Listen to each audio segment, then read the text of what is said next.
Bonjour et bienvenue dans cette nouvelle vidéo YouTube. Je suis Clotilde Ferragut, Shakti Doula. Si tu me découvres aujourd'hui à travers cette vidéo, donc moi je suis accompagnante. J'accompagne les personnes, les êtres à venir se reconnecter à leur corps et à leur pouvoir de guérison, à leur pouvoir de création et à leur bien-être avec les plantes.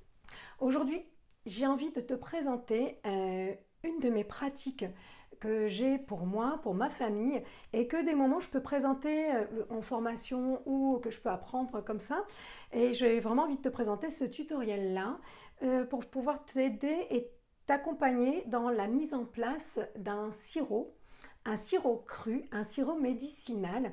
Et tu vas voir, la mise en place est très simple. Et le goût, il est merveilleux et surtout le fait que ça soit un sirop cru, ça veut dire qu'il n'y a pas de cuisson. Donc s'il n'y a pas de cuisson, il y a beaucoup plus de principes actifs qui sont conservés à l'intérieur en fait de ton sirop. Alors moi tu vois là, je t'accueille aujourd'hui, c'est ma cuisine et du coup tu vois, moi, alors si tu me connais déjà, si tu as déjà été en formation avec moi ou si tu suis déjà mes vidéos sur l'énergie des plantes ou sur la phyto, enfin sur mes vidéos que tu as pu voir, moi, mes espaces, quand j'ouvre un espace, c'est l'accessibilité. Le mot, c'est que ça soit accessible pour toi. Là, je vais t'apprendre à faire un sirop, ça va être accessible. Tu as tout dans ta cuisine pour pouvoir faire ton sirop. Alors je vais t'exposer un petit peu le matériel dont tu vas avoir besoin. Ensuite, je vais t'exposer un petit peu les ingrédients dont tu vas avoir besoin. Et alors forcément, moi dans ce sirop-là, c'est un sirop médicinal. Là, on est début octobre. J'ai une petite fille de 4 ans qui commence à avoir un petit peu, prendre des petits coups de froid, des choses comme ça. Nous, dans la famille, il y a des petites fatigues, tout ça. Donc j'avais envie de faire un sirop un petit peu général, un petit peu pour toute la famille, et centré sur l'aide du système immunitaire et sur l'aide au niveau des irritations des bronches. Parce que c'est généralement nous ce qui vient nous poser problème tout au long de l'hiver. Donc voilà, donc je vais te présenter après les plantes que je vais mettre dedans. Ce n'est pas une recette. Moi, c'est les plantes que je vais chercher parce que je les ai. Alors, elles sont principalement sèches, mais tu vas pouvoir les mettre également fraîches. Si jamais tu as besoin de cette recette-là que je te présente, tu peux la faire tout au long de l'année, d'accord? Donc, moi, j'ai beaucoup de plantes sèches parce que je ramasse tout au long de l'année, mais quand j'ai une plante, si jamais je peux aller chercher fraîche, je vais la prendre fraîche, d'accord? Donc, pas de souci, tu peux prendre frais, tu peux prendre sec, il n'y a pas de problème. C'est juste que quand tu as fait tes cueillettes tout au long de l'année, tu vas pouvoir faire tes mélanges suivant tes besoins. D'accord? Mais en tout cas, moi, les plantes que je vais te présenter, là, par la suite, que je vais mettre dans mon sirop, ne copie pas, n'essaye pas forcément de copier la recette. Moi, c'est celle que je vais chercher et celle que je canalise. Parce que si tu as déjà découvert mes vidéos, si tu as déjà regardé mes vidéos, moi, je travaille énormément avec l'énergétique des plantes. Et quand j'accompagne des personnes, je viens accompagner au niveau du physique et au niveau de l'énergétique. Et ou sinon, au niveau de l'énergétique, et ça va aller dans le physique.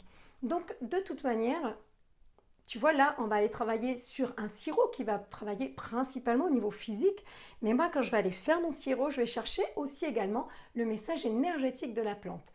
Donc, quand je vais te les présenter, je vais t'expliquer également pourquoi telle ou telle plante et en quoi ça peut aider dans le système de guérison dans ton sirop. Alors, si tu n'es pas du tout branché énergétique, ne t'en fais pas. Tu peux déjà prendre les plantes au niveau de leurs principes actifs qui vont travailler au niveau physique. Et puis après, peut-être, si ça t'intéresse, tu vas ouvrir au niveau de l'énergétique. Ok? Voilà. Donc, dans un premier temps, je vais te présenter un petit peu le matériel. Alors, le matériel dont tu vas avoir besoin, eh bien écoute, c'est simple. Tu vas avoir besoin d'un bocal. Moi, tu vois, c'est un vieux bocal de parfait qui est un peu abîmé là, donc je ne peux pas m'en servir pour les stérilisations. Donc du coup, moi, je m'en sers pour tout ce qui est mes fermentations, mes sirops, les choses comme ça. Donc moi, je vais te conseiller un bocal en verre. Si jamais tu as une carafe ou quoi que ce soit, il n'a pas besoin d'être transparent ton bocal, d'accord? Mais là, du coup, c'est joli. Et puis du coup, je vais pouvoir te montrer un petit peu l'évolution au fur et à mesure des prises que je vais faire. Mais voilà, donc du coup, là, il te faut un bocal assez grand parce que tu vas voir, tu vas mettre quand même une certaine quantité à l'intérieur. Et ensuite, Et puis du coup, ça va être quand même assez intéressant que tu vois. Alors, ton bocal, prends le grand, mais fais pas des litres de sirop. Tu vas voir que là, tu vas avoir une certaine quantité de plantes, de matière à l'intérieur. Et après, on va presser, bien sûr. Mais un bocal comme ça d'un litre, c'est suffisant pour faire une petite bouteille d'à peu près 250 millilitres de sirop. Et 250 millilitres de sirop, c'est largement suffisant. Parce que ce que je te dis pas dans ma présentation, c'est que le sirop cru, il a un intérêt, c'est que il n'est pas cuit. Donc les principes actifs des plantes sont maintenus, d'accord? Ils ne sont pas cassés à la cuisson. Surtout que la plupart des sirops qui ont été cuits, c'est vraiment cuit de manière assez longue. Donc plein de principes actifs s'échappent. Là, moi, je te propose d'aller chercher et de tout garder au maximum. Le fait qu'il soit cru également, il y a un petit désavantage, c'est qu'il va moins bien se conserver.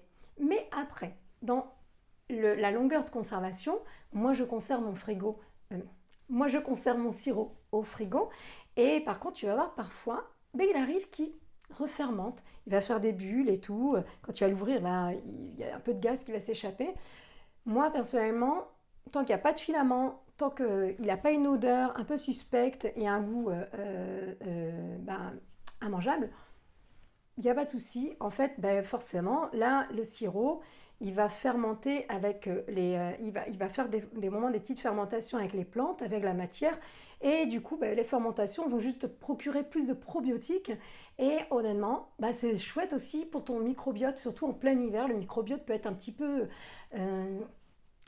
un petit peu mis à mal. Donc du coup, c'est pas négatif. Mais encore une fois, c'est toi qui vas voir si le sirop te convient ou pas. Tu sais, tu vas voir que c'est très simple à mettre en place. N'en prépare pas beaucoup, il vaut mieux que tu en prépares souvent du sirop. Et en plus, comme ça, tu vas voir que petit à petit, tu vas adapter tes recettes aux besoins, vraiment au jour le jour dont tu vas avoir besoin. D'accord? Voilà. Donc, un petit bocal. Ensuite, tu vas avoir besoin au moins d'un couteau, de quoi touiller, cuillère, fourchette, tout ça. Une paire de ciseaux. Ok. Une râpe. Je vais t'expliquer pourquoi, tu vas voir, parce qu'il y a un ingrédient quand même un peu improbable. Mais voilà. Et moi, j'ai un mortier, parce que je mets des moments des graines, des choses comme ça, des écorces que j'écrase un peu. Ok, ça c'est pour ton matériel. Ensuite, tu vas avoir au niveau des ingrédients dont tu vas avoir besoin. Mais bien sûr, tu vas avoir besoin de tes plantes. Alors là, moi, je te les ai mis dans un joli plateau parce que je vais te les présenter après par la suite, t'expliquer qu'est-ce que je mets, pourquoi je mets ça, tout ça. Et c'est pas, encore une fois, c'est pas pour que tu fasses la recette parce que ça peut être un peu, tu vas te dire, ouais, comment je vais faire. C'est surtout toi, ça va t'inspirer, d'accord? Et puis au moins, je te partage mes connaissances et ça, c'est chouette. Voilà, donc tes petites plantes sèches ou fraîches, suivant les plantes que tu utilises et suivant ce qui pousse en fait, d'accord, à l'extérieur, ce qui est encore à l'extérieur. Ensuite, moi, je vais aussi utiliser du sucre. Alors là, c'est du rapadura. Donc, moi, je te conseille un sucre qui n'a pas été... pas un sucre blanc, en fait. Et pourquoi? Parce qu'en fait, d'essayer d'avoir un sucre le plus simple possible, qui a gardé tous ses nutriments, qui n'a pas été retravaillé, tout ça, qui n'est pas raffiné, je vais chercher le mot, un sucre non raffiné, c'est quand même mieux. Alors après, si chez toi, tu n'as que du sucre blanc et raffiné, tout ça, tu fais avec ce que tu as. D'accord? Moi, je mets du rapadura et je mets également du miel. Alors le miel, je te ferai une vidéo sur les produits de la ruche, j'espère dans l'hiver si j'ai le temps. Moi je mets du miel que j'ai et qui est disponible chez mon apiculteur. Moi j'ai un apiculteur pas très loin de chez moi qui ne fait pas de transhumance de ruche, qui est très très respectueux du rythme de l'abeille. Et donc c'est vrai que parfois, si jamais j'ai du miel de châtaignier, j'aime beaucoup mettre le miel de châtaignier dans mes sirops. Et sinon, je mets avec le miel que lui, il peut me fournir. Donc là, cette année, il a du miel de fleurs. Donc, j'ai du miel de fleurs. Voilà. Donc, du miel, un bon petit pot. Et l'ingrédient un petit peu bizarre, c'est que moi, je mets des carottes, des racines de carottes. Alors en fait, la racine de carotte, c'est un petit peu l'ingrédient de base de ton sirop avec le sucre. D'accord? Ça, c'était 2 ingrédients de base. Et dedans, tu vas rajouter ta recette médicinale, ta recette de plante. D'accord? Alors pourquoi des carottes? Alors tu peux utiliser comme autre racine par exemple, qui est très très très sympa, mais après ça dépend. Moi ma fille elle aime un peu moins donc je fais pas, mais ça fait un sirop très sympa. C'est la betterave, qui est une super racine pour faire les sirops. Mais après peut-être que si tu connais un petit peu les recettes en phytothérapie, tout ça, tu as entendu parler du sirop de radis noir, où tu fais des racines de radis noir, crac, râpées, et tu mets du sucre dedans, tout simplement. Et d'ailleurs, ma recette, elle découle en fait de cette recette-là de base que j'avais trouvée dans un livre d'Hildegard de Bingen d'ailleurs. Et en fait, alors ce sirop de radis noir est très sympa. Ben moi, c'est pareil, ma petite fille, elle aime plus. La carotte, ça passe très bien. Alors moi, la carotte, j'aime aussi beaucoup parce qu'en fait, euh, en médecine chinoise, la carotte, elle va vraiment venir accompagner l'énergie de la rate. L'hiver, en fait, l'énergie de la terre, elle retourne dans le yang, dans la terre, tout ça. Et on va vraiment nourrir l'énergie de la rate l'hiver. Donc c'est vrai que moi, j'aime bien faire mes sirops avec la carotte, parce que ça va vraiment adoucir l'énergie de la rate. La betterave aussi, ça adoucit vraiment l'énergie de la rate. Ok. Voilà. Juste par rapport au radis noir, le radis noir, il est vraiment bien pour les toux très très très glaireuses. Si vous avez des toux sèches que vous faites un sirop de radis noir, bah, ça peut être un peu irritant, parce que le radis noir est piquant et il vient stimuler l'énergie du poumon, d'accord. Moi, c'est aussi pour ça que j'utilise un petit peu moins, parce que le poumon, bah, il a une énergie qui est très sensible, et d'ailleurs, la carotte va vraiment, elle adoucit un peu tout, donc vraiment, voilà. Donc, tu as de la carotte, tu as tes plantes, tu as ton miel, tu as ton sucre, tu as ton petit bocal, tout ça, et ben maintenant, on est parti pour faire le sirop.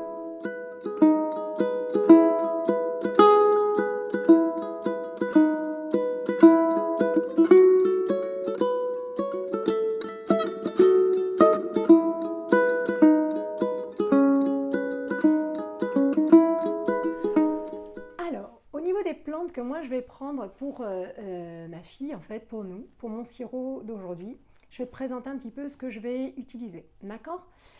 Encore une fois, c'est pas une recette, ne t'inquiète pas, c'est vrai qu'il y en a beaucoup. Moi j'ai tendance en fait à venir chercher un petit peu au niveau canalisation, ce qui va venir aider, travailler, accompagner. Mais en tout cas, tu vas voir, là, il y a des plantes qui viennent stimuler le système immunitaire, il y a des plantes qui viennent aider au niveau de la toux, qui viennent apaiser, il y a des plantes qui viennent aider au niveau, au niveau virus, tout ça. Donc, et il y a des plantes qui vont venir aussi apaiser au niveau émotionnel, qui vont venir accompagner. D'accord? Donc voilà, alors on va commencer. Donc, là, tu vois, par exemple, là, je vais mettre de la mauve. La mauve, c'est une plante qui est adoucissante, qui est émolliente, qui va venir vraiment aider au niveau de la toux. Ensuite, tu vas avoir un peu de lavande. Moi, j'en mets pas beaucoup de lavande parce que la lavande peut avoir vraiment un goût assez fort et ça peut un peu déranger. Mais la lavande, elle est très très apaisante, elle est réconfortante et émotionnellement, elle va vraiment venir apaiser, réconforter. Alors après, elle a plein d'autres messages, la lavande, mais je ne vais pas te faire une vidéo sur les messages énergétiques de chaque plante, hein.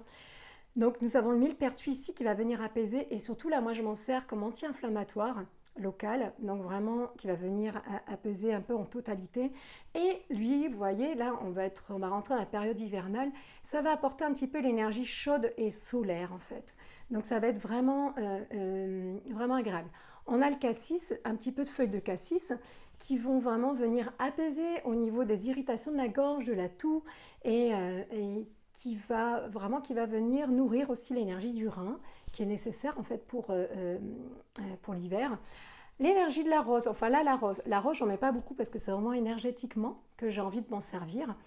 La rose elle va venir accompagner, apaiser, venir ouvrir, venir travailler au niveau de l'ouverture du cœur, au niveau de l'amour de soi, tout ça. Voilà, on va avoir les écorces d'agrumes. Les écorces d'agrumes, alors ça c'est des écorces que j'ai fait sécher déjà depuis au moins 4 ans. Donc ça je les fais sécher très très longtemps. Je vais les piler et en fait les écorces d'agrumes elles aident vraiment pour venir enlever l'humidité du corps, pour venir voilà, la faire remonter. Donc ça va vraiment aider au niveau de la toux, tout ça, si jamais il y a besoin. J'en mets pas beaucoup parce que vraiment, moi, le but, c'est que ce sirop soit assez général. On va avoir de la verveine citronnée qui va venir déjà donner un petit goût assez sympa au sirop. Et parce que ma fille, elle aime bien. et qui va être vraiment dans un côté apaisant. Là, la verveine, elle vient avec la rose, elle vient aussi avec le millepertuis, d'accord? Dans le côté très apaisant. On va avoir de la guimauve là, c'est de la racine de guimauve. Alors, moi là, la racine de guimauve là, ça fait partie, j'ai deux plantes que je ne, je n'ai pas, que je ne ramasse pas actuellement. C'est la guimauve et là la réglisse. La guimauve, bon, et la réglisse vont être là pour vraiment un côté adoucissant et émollient. La réglisse, elle va aussi stimuler en fait le système de cicatrisation. Et moi, ce que j'aime dans la réglisse, c'est qu'elle a un potentiel de liant, d'accord, entre les remèdes entre eux. Voilà. On va avoir également ensuite, en suivant, le genévrier, des petites baies de genévrier. Ça va vraiment travailler au niveau du système immunitaire. Ça va vraiment venir aider le corps au niveau un petit peu de désinfection, d'accord, pour vraiment aider. Et avec la sauge également, le genévrier, lui, vient aussi nettoyer et travailler au niveau de l'énergie du rein. D'accord? Donc ça, c'est intéressant, vraiment dans cette période-là hivernale, tout ça. J'en mets pas beaucoup du genévrier. Vous voyez, ça c'est juste une petite pincée. Là, j'ai de la sauge. C'est de la sauge sèche. J'aurais pu la ramasser fraîche ce matin, mais du coup, j'avais mes plantes sèches, donc du coup, j'ai fait avec. C'est la sauge que tu trouves dans ton jardin, la sauge officinale.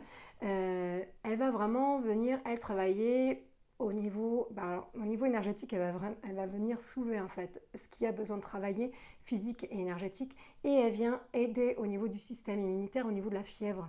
Donc ça vient apaiser. Là, tu as du sureau. Le sureau, c'est pareil, c'est vraiment un anti-inflammatoire au niveau du système ORL. Et le sureau, il vient aussi aider au niveau de la fièvre pour la réguler, et il est surtout très très bienvenu au niveau de la toux. Donc tout ce qui est système ORL, le sureau, il est très très chouette. Là on a le thym, donc, qui est stimulant antiseptique, virucide et stimulant immunitaire, donc très intéressant.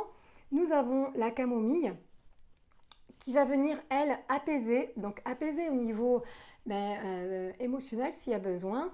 Et elle est aussi, la camomille, c'est un antalgique local. Donc si jamais il y a des inflammations très douloureuses, ça va vraiment venir apaiser au niveau de la gorge. À côté, on a, que je te montre un peu mieux, l'immortel. Alors l'immortel, donc si tu as vu ma vidéo sur l'immortel, donc c'est un anti-inflammatoire très bon, très puissant. Moi j'adore l'immortel, c'est vraiment une plante au niveau remède, je m'en sers énormément. Et j'aime beaucoup la mettre dans des remèdes comme ça. J'en mets pas beaucoup, tu as vu là.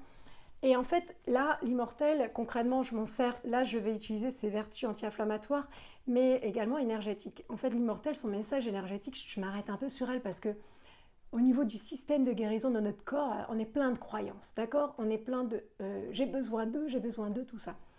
L'immortel, elle, énergétiquement, vient travailler sur ton troisième œil et elle va vraiment venir t'aider à regarder, à lever le voile de l'illusion, regarder un autre système de croyances. C'est pas mal pour le système de guérison, en fait, pour travailler sur le système de guérison dans son corps. Donc voilà, donc c'est pour ça que je mets un peu d'immortel. Là, c'est des fleurs d'armoise. Alors là, l'armoise, c'est une plante assez magique médicinalement et énergétiquement. Et vraiment, moi, je m'en sers au niveau de la fièvre, au niveau de la stimulation du système immunitaire en tant qu'aide virucide, tout ça. Ensuite, hop, nous avons ici des baies des cynorrhodons, des baies d'églantier séchées. Alors moi, elles ne sont pas encore prêtes, les baies d'églantier, chez moi actuellement. Donc du coup, j'ai mes baies d'églantier de l'année dernière. Pourquoi je me sers des baies d'églantier et pourquoi je les fais sécher? En fait, moi, je cueille mes baies d'églantier quand elles sont bien rouges, je les fais sécher. Et comme ça, j'en ai tout l'hiver. Je vais les écraser, là, c'est pour ça le pilon. Et en fait, l'églantier est bourré d'antioxydants, de vitamines. Alors là, elles vont moins se retrouver, mais vraiment, ça va vraiment venir stimuler le corps dans sa régénération, dans sa récupération. Donc vraiment, moi, j'en mets. Tout simplement, les baies d'églantier, quand on a un côté de chez toi, tout l'hiver, tu peux te faire des tisanes froides aux baies d'églantier. Tu mets une poignée dans un verre, dans une carafe d'eau, et tu bois ça, et c'est très chouette. Je crois que je te l'indique dans une autre vidéo, ça, déjà. Ensuite, nous avons ici la sarriette, qui est un stimulant immunitaire aussi, donc qui va vraiment venir aider. On a ici la reine des prés. Ça en fait des plantes, mais t'en fais pas en fait. Après, c'est un tout, et t'es pas obligé d'avoir tout ça chez toi, d'accord? Tu verras ce que t'as. Déjà, si t'as de la sauge chez toi et quelque chose, c'est chouette déjà. D'accord? Donc, la reine des prés, elle va vraiment aider au niveau de la fièvre. Énergétiquement, elle vient vraiment brancher la personne à son individualité, à son espace sacré. Donc, quand on n'est pas forcément bien, quand on a, vous savez, quand on fait de la fièvre, on n'est pas bien, on se sent pas bien dans son être, dans son corps et tout. L'immortel qui vient travailler sur l'espace d'ouvrir un petit peu le voile de l'illusion, l'espace de croyance au niveau de la guérison, et la reine des prés qui va venir travailler sur son individualité, ça vient vraiment chercher ta force intérieure de guérison et de bien-être. Donc vraiment, c'est très chouette. Elle s'est accompagnée par le laurier. Alors le laurier, donc c'est une grande plante super au niveau du système immunitaire. Ça, c'est le laurier sauce, d'accord? Donc, grande plante au niveau système immunitaire qui est merveilleuse. Si tu l'as fraîche, tu peux l'utiliser fraîche aussi, hein, d'accord? On dit plein de choses, mais tu peux l'utiliser fraîche. Tu ne vas pas te faire une tisane avec 1 kilo de feuilles de laurier. Donc, moi, là, je l'avais sèche ce matin, j'ai fait avec ça. Donc, ça stimule le système immunitaire, ça va vraiment venir t'aider. Et énergétiquement, le laurier, ben, avec la reine des prés, c'est vraiment venir t'accompagner et ben, dans ton être, dans ta puissance, dans ton pouvoir de guérison. Là, on va chercher ça, d'accord? Donc, je vais parler de ça, d'accord? Vraiment. Ensuite, je crois que je t'ai pas parlé de l'origan. Donc, l'origan, stimulation du système immunitaire, antiseptique, antibiotique, antivirucide. L'origan, c'est la plante à avoir chez soi au niveau plante médicinale. Hein. L'origan, il y a plein d'autres plantes aussi, mais l'origan, c'est une plante de base qui pousse partout, tu la trouves partout. Elle est merveilleuse. C'est une plante qui est merveilleuse. Et énergétiquement, elle est très très protectrice. Donc elle va vraiment t'aider à refaire ta protection immunitaire en fait autour de toi. D'accord? Et on va terminer par le coquelicot qui est une plante merveilleuse au niveau antalgique, qui va être merveilleuse au niveau irritation de la gorge pour apaiser. Elle est vraiment là dans quelque chose qui vient apaiser. Et énergétiquement, le coquelicot, il va venir en fait t'accompagner dans ton système de guérison. Donc, avec toute l'énergie des plantes, le coquelicot, il va vraiment venir chercher ce que tu as besoin. Peut-être que tu as une irritation de la gorge là cet hiver et que tu les as tous les hivers au même moment. Alors oui, tu prends froid, mais pourquoi? Ton corps s'ouvre à cette baisse immunitaire tous les hivers. Et le coquelicot, il va venir chercher ses petites racines qui sont peut-être profondes, d'accord? Et au-delà des racines, le coquelicot, tu sais, il y a le système racinaire proche, puis il y a les radicelles, tout ça. Le coquelicot, il va aller chercher ça, d'accord? Et hop, il va aller te faire remonter un petit peu ce que tu as besoin, en fait, de venir travailler. Et tu n'es pas obligé de mettre des mots sur les mots, hein. Ça, je le répète souvent en soins, quand j'ai des personnes avec lesquelles je peux échanger. Il n'y a pas besoin de mettre les mots sur les mots. Quand tu vas travailler avec, là, ce sirop, c'est un sirop qui va être médicinal au niveau physique. Moi, je sais que quand je fais quelque chose comme ça vient chercher forcément l'espace énergétique. Pour moi, le physique et l'énergétique vont ensemble, travaillent ensemble, d'accord? Quand ton corps énergétique va mal, ton physique va te le faire comprendre. Quand ton corps physique va mal, il y a quelque chose à aller chercher au niveau énergétique, d'accord? Donc, mais par contre, il n'y a pas besoin d'aller mettre les mots sur les mots, savoir oh, qu'est-ce que j'ai mal, qu'est-ce que c'est gna gna. Non, en fait, aie confiance en toi, en ta puissance, au fait que tu sais guérir, d'accord? Mentalement, tu n'as pas besoin de tout mentaliser, d'accord? C'est l'ego, il aime bien en fait avoir des explications, tout ça. Eh bien, il faut lui dire, dis donc, voilà, hein, un moment, là, tu as tout ton équipe qui va venir t'aider. Voilà. Alors, maintenant que je t'ai présenté un peu toutes les plantes, que je t'ai présenté tout le matériel, tout ça, et on va partir faire le sirop. Alors, je vais mettre la vidéo en accéléré. Je me presse pas autant que ça, hein, vraiment d'habitude. Mais en tout cas, les étapes, je vais te les marquer petit à petit, d'accord? Et n'hésite pas si tu as des questions après. Je vais te le redire à la fin. Mais vraiment là, prends le temps de préparer tout ce que tu as besoin. Tu mets pause sur la vidéo si tu as besoin.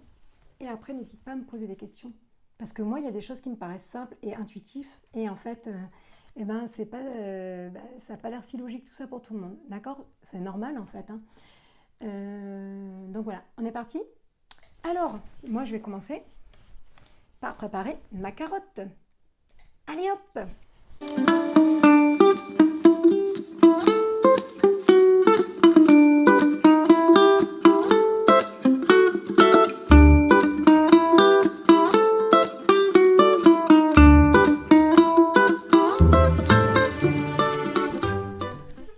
Là j'ai ma carotte râpée, jusque là c'est pas bien sorcier. Ok, donc j'ai ma carotte râpée, là j'ai mon miel, le sirop, tout ça. J'essaye de te montrer pour que tu puisses voir. Je prends mon bocal. Moi je vais commencer, je mets un petit peu de carotte râpée. Alors ce que je t'explique pas, oui, la carotte râpée elle est géniale pour la rate, tout ça. Et surtout, moi je mets de la carotte, enfin je mets une racine dedans, parce que en fait la racine avec le sucre, avec le miel, elle va faire ressortir son humidité et ça va venir faire macérer les plantes en fait, les faire infuser, d'accord? Et en même temps, elle va vraiment aller apporter ses principes actifs en fait au sirop. Donc c'est aussi pour ça. Si jamais tu mets du miel et du sucre par exemple, mais que du miel, tu peux mettre que du miel. Moi je mets miel et sucre parce que pour le goût ça plaît plus toute la famille. J'ai un conjoint qui n'aime pas le miel. Il arrive un peu plus s'il y a un peu plus de sucre, voilà. Si jamais tu mets que du sucre avec des plantes sèches, tu verras, tu n'auras pas trop un sirop. D'accord?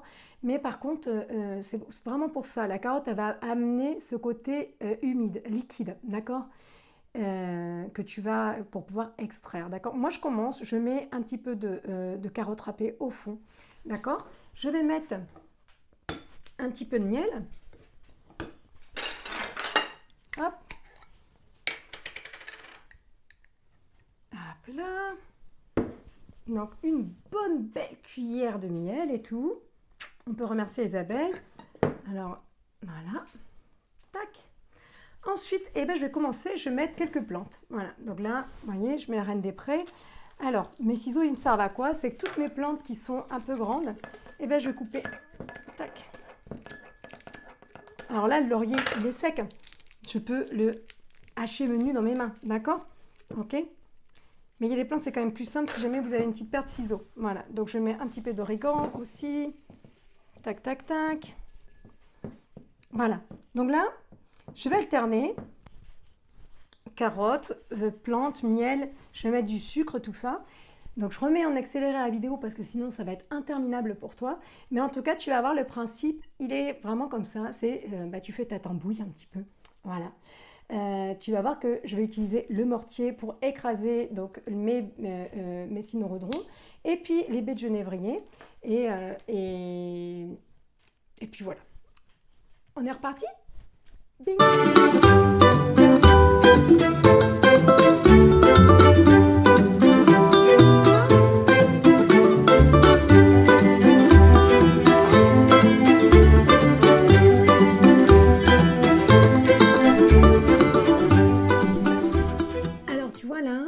J'ai mis toutes les plantes, comme tu as pu voir, la carotte, le miel, le sucre.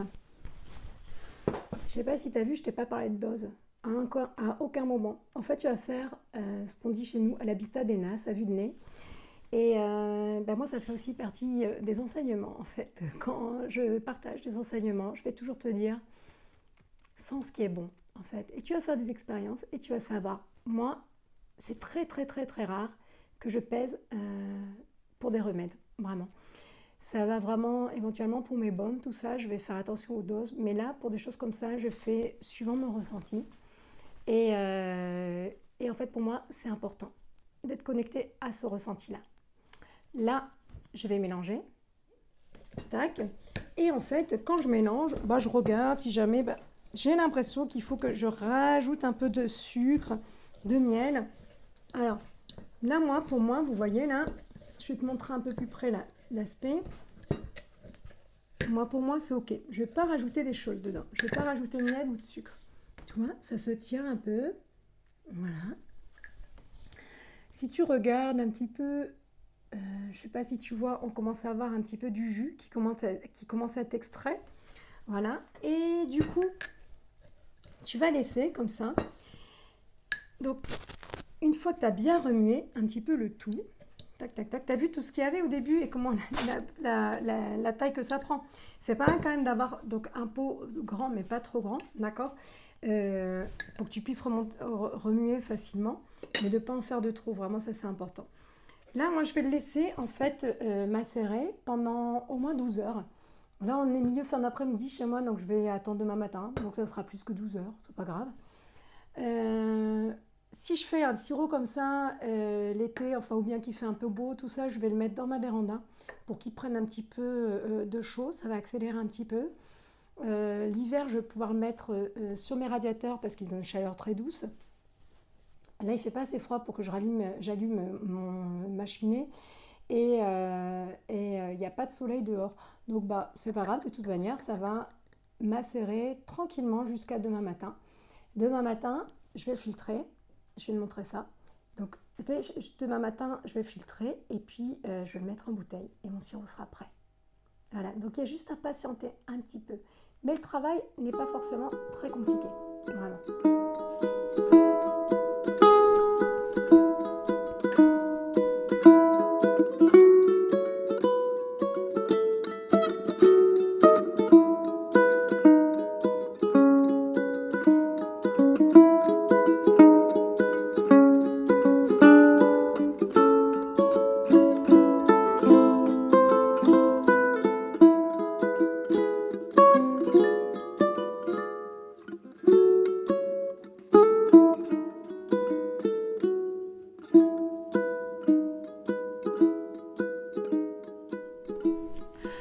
Alors, nous, là, on va procéder maintenant à la dernière étape, à l'étape de la filtration. Donc, ben moi, c'est le lendemain pour moi. J'ai mis à macérer mon sirop depuis hier, milieu, fin d'après-midi. Et là, on est milieu, fin de matinée pour moi. Donc, ça fait un peu plus, ça fait quasiment 20 heures. Donc, vraiment, en fait, il n'y a pas de prise de tête, t'es pas à l'heure près, d'accord? Moi, c'est vrai que je dis généralement aux gens minimum 12 heures, mais si c'est un petit peu moins, c'est un peu plus, c'est pas grave, d'accord? Alors, mon sirop, moi, mon bocal, là, je l'ai laissé tout ce temps-là à température ambiante dans ma cuisine. Hier, il n'y avait pas énormément de soleil, donc j'ai pas mis dans ma véranda. J'ai pas encore, comme je t'expliquais, de feu. Donc là, j'ai mis à température dans ma cuisine. Et tac, si tu vois, là, la couleur des plantes a changé. Tu peux voir là, ici, donc le sirop. Et là, maintenant, on va procéder à la filtration. Alors, pour procéder à la filtration, il te faut, c'est pas bien compliqué, il te faut un petit pot qui va récupérer, en fait, le filtrat. D'accord? Donc, le sirop. Il va te falloir un petit entonnoir. Il va te falloir, moi, j'utilise un petit linge. Donc, c'est un vieux mouchoir, en fait. Voilà. Qui est propre tout ça, hein. Donc voilà, donc moi ça je m'en utilise pour filtrer, comme ça en fait c'est le côté aussi pour pouvoir réutiliser, mais tu peux utiliser des compresses également, un morceau de torchon, ce que tu veux en fait, qui va pouvoir filtrer, d'accord? Ce qui est important, c'est que c'est vrai que si jamais tu vas mettre dans une passette, par exemple en alu, tu vas voir qu'il va falloir bien extraire et vraiment le tissu, c'est vraiment chouette, d'accord pour ça. Il va te falloir une cuillère pour gratter ton petit pot et ton petit pot. Et pour pouvoir conserver ton sirop, un petit flacon. Moi, ça, tu vois, c'est un flacon que je recyclais, c'était de la sauce tomate qu'il y avait dedans avant. Te prends pas la tête à trouver. Après, si tu veux faire des jolis petits pots, tout ça, je le comprends tout à fait. Mais en tout cas, c'est quelque chose qui va te servir, tu vas t'en servir, t'as amené à en refaire, il faut que ça soit pratique. Tu peux utiliser également un bocal de confiture si tu n'as rien d'autre pour stocker. Juste à noter que quand tu vas t'en servir, de ne pas, une fois que tu as pris une cuillère, de ne pas remettre la cuillère usagée dans ton bocal de confiture pour te resservir. Toujours verser. Il n'y a pas de conservateur dans le sirop que tu as fait là, il est cru, il n'est pas cuit en plus, donc il va avoir tendance à un peu moins se conserver. Donc il y a juste des petites manips à connaître pour qu'il se conserve le plus longtemps possible pour toi. Première chose, déjà, voilà, on ne remet pas sa cuillère usagée dedans. Voilà. C'est un peu la base, mais parfois on le fait quand même, parce qu'on veut aller vite. Voilà. Donc, hop, on procède. Là tu vois, j'ai installé par-dessus mon petit support. J'ai mon petit sirop qui sent trop bon. Et je vais tout verser à l'intérieur.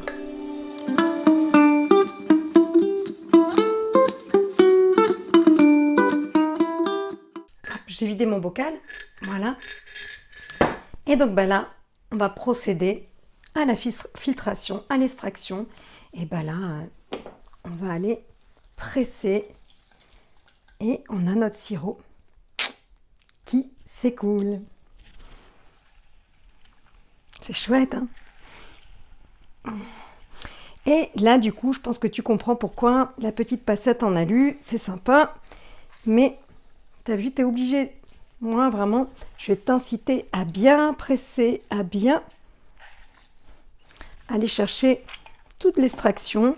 Voilà.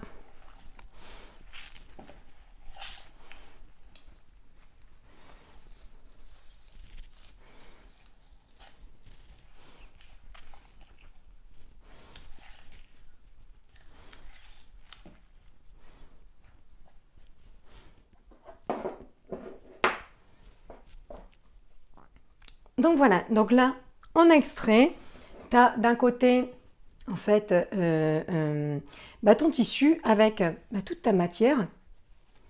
Ok. Ça, je vais t'expliquer ce que tu vas pouvoir faire après avec, d'accord? Et surtout, de l'autre côté, tu as ton petit sirop. Et ça, voilà, ton sirop, il est prêt. Là, tu vas voir, il y a tout plein d'odeurs, il y a plein de goûts, tout ça. Ton sirop, une fois que tu l'as filtré, du coup, ton petit sirop, tu vas pouvoir le stocker, le conserver, du coup, dans son petit récipient que tu as prévu. Donc moi, généralement, ça fait un peu plus, un peu moins qu'une bouteille comme ça, ce que je fais. Voilà. Pile poil. Voilà. Et là, tu as ton petit sirop. Voilà. Donc là, ton sirop, il est prêt, il est fait. Tu vas pouvoir le consommer directement. Je vais juste expliquer ce que tu vas pouvoir faire. Là, ici, c'est ce qu'on va pouvoir appeler les déchets, d'accord? Donc, c'est la matière que tu as utilisée pour pouvoir faire ton sirop. Dedans, tu as la carotte, tu as du miel, tu as du sucre et tu as toutes tes plantes, ok? Elles ont été extraites par le solvant sucre et miel. Alors, qu'est-ce que tu peux en faire de ça? Alors moi, si tu me connais, tu sais que je suis assez fervente du recyclage. Donc moi, je sais que si j'ai pas le temps, je vais le mettre au compost, ça tout simplement. Si tu n'as pas de compost, c'est pas grave, tu mets à la poubelle, d'accord? Voilà. Mais en tout cas, sinon, ce que tu vas pouvoir faire, tu vas pouvoir t'en servir directement. Tu peux te faire une tisane. Alors pas trop chaude, toujours les tisanes, hein, mais tu vas pouvoir prendre une bonne pincée que tu vas mettre et te faire une tisane avec. Donc déjà, c'est déjà sympathique. Ça, tu vas pouvoir le mettre dans un bocal et le conserver à peu près 10-15 jours au frigo, voire un peu plus. Ça va dépendre un petit peu de la température de ton frigo, de la température extérieure, ça va dépendre un petit peu des plantes que tu as mis dedans.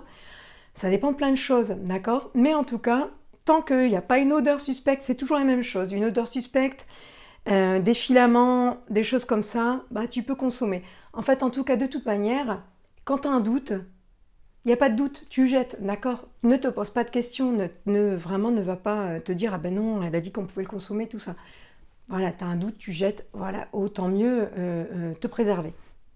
Mais en tout cas, donc là, tu peux t'en servir, le mettre dans une tisane. Et tu peux également, là, tu vois, moi là, je te ferai une vidéo dans quelques temps. Quand j'aurai le temps, je te ferai une vidéo sur le kéfir. Et en fait, parce que c'est aussi, pour moi, ça fait partie vraiment de la médecine de reconnexion à son pouvoir de guérison, à mettre dans les soins au quotidien pour toi, pour ton corps, pour ton bien-être, qui sont très accessibles et très faciles. Et tu vois, là, je vais le filtrer, mon kéfir, et pour la deuxième fermentation, je peux mettre une poignée dedans, enfin une bonne pincée dedans. Ça va refermenter avec ces plantes et tout, ça va aller récupérer quelques principes actifs. Et du coup, je vais avoir un petit kéfir médicinal. Voilà. Je t'en parlerai dans une prochaine vidéo. Donc là, c'est vraiment pour te dire comment tu vas pouvoir consommer ça. Et après, tu peux même, toi, te créer d'autres recettes. Tu peux peut-être les cuisiner aussi à la poêle, le faire cuire, tout ça. Enfin, imagine, mets-moi tes recettes en commentaire si tu souhaites. Ça serait super chouette. Voilà. Ton sirop, là, il est là. Comme je t'indiquais au début de la vidéo, tu vas le consommer. Donc là, c'est comme tu le souhaites. Moi, généralement, quand, là, par exemple, si ma fille, elle a les bronches un peu prises, tout ça, elle est un peu fatiguée, là, je vais lui donner une cuillère à café à peu près 3, 4, 5 fois par jour. Ça va dépendre si elle a école ou pas, en fait. Voilà. Si jamais je sens que ça va un petit peu mieux, je diminue, je donne une cuillère le matin, une cuillère le soir. En fait, comme un sirop normal, d'accord? Encore une fois, il n'y a pas de conservateur, donc moi je le stocke au frigo au maximum. Il se conserve vraiment, c'est comme en fait la matière, comme les plantes et tout. Ça va vraiment dépendre de ce que j'ai mis à l'intérieur, de la température extérieure, de tout ça. Donc, mais il se conserve à peu près 2, 3 semaines, un mois, voire même plus à certains moments. Donc voilà, moi je sais que même si jamais il commence à refermenter un petit peu, je le consomme encore. Voilà, tant que c'est pas douteux, j'ai aucun problème là-dessus. Voilà. Donc ton sirop, tu vas vraiment venir. Moi, tu as vu, c'est un sirop qui est plutôt complet. Oui, moi je t'ai là montré une recette. C'est la recette de base. Encore une fois, je vais appuyer dessus. Toutes les plantes, tu as vu, j'en ai mis beaucoup parce que là, c'est un sirop personnel, d'accord? Mais je te fais participer à ma recette. Mais en tout cas, et je voulais vraiment te le montrer parce que c'est une recette qui est pour moi qui est accessible, qui est vraiment faisable dans n'importe quelle cuisine, dans n'importe quel environnement, tout ça. Tu n'es pas obligé d'avoir de grandes connaissances dans les plantes médicinales. Tu vas sur internet, tu prends des bouquins, tu vas voir si jamais tu veux une plante pour la gorge, pour le système immunitaire, tout ça, tu vas en trouver. Et tu fais ton petit sirop avec. Et puis surtout, je vais te dire quelque chose, écoute-toi profondément. Écoute les plantes qui t'attirent. Et tu vois, moi, dans ce mélange, dans ce petit sirop qui est très bon, sympathique, tout ça, bah, là, je te mets toute une symbiose, en fait, d'un travail. Et c'est vraiment moi aussi, c'est comme ça que j'accompagne, vraiment dans un équilibre physique et énergétique. Et là, tu vas avoir vraiment, là, moi, c'est une belle symbiose. Et c'est vraiment comme ça que j'aime fonctionner.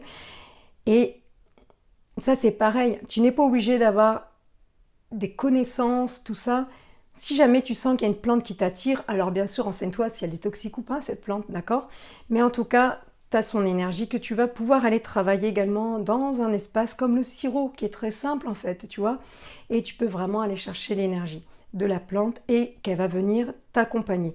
Après, tu sais, les plantes, elles fonctionnent comme un orchestre en fait, c'est une symphonie. Et elles vont vraiment fonctionner ensemble et l'une et l'autre s'accompagnent. Donc, il n'y a pas pour moi, il n'y a pas de compétition entre les plantes. Et vraiment, elles s'accompagnent. Et donc là, tu vois, dans ce sirop-là, je mets des plantes pour le système immunitaire, des plantes pour les inflammations, tout ça. Et elles sont toutes ensemble. Toi, tu vas pouvoir te faire un sirop vraiment de manière simple et accessible. Si tu as des questions, des interrogations, n'hésite pas en commentaire sous cette vidéo à me les poser. Moi, avec grand plaisir, je te réponds. D'accord? Et écoute, je pense que c'est assez complet pour aujourd'hui. Donc, je vais m'arrêter là pour ma vidéo. Je pense que c'est bon. En tout cas, si ça t'intéresse, n'hésite pas à t'abonner à ma chaîne et à activer les petites notifications si tu veux d'autres petites vidéos comme ça. Si tu parcours un peu ma chaîne, tu verras que c'est l'énergie des plantes, les plantes médicinales, le corps. Et en fait, c'est vraiment un petit peu, moi je te partage ma médecine, mes croyances. Donc, je t'accueille pleinement là-dedans. Donc voilà, donc n'hésite pas si tu veux t'abonner, n'hésite pas si tu as des questions. Et puis, ah oui, un petit pouce en l'air, ça c'est pas mal, ça m'aide pas mal en fait. Donc je te remercie si tu mets un petit pouce en l'air, si tu as aimé ce contenu, vraiment. Et puis à le partager aussi, si tu veux. Je te remercie, je te souhaite une belle, douce journée et puis une bonne petite popote avec les plantes et tout ton espace médicinal pour toi. À bientôt!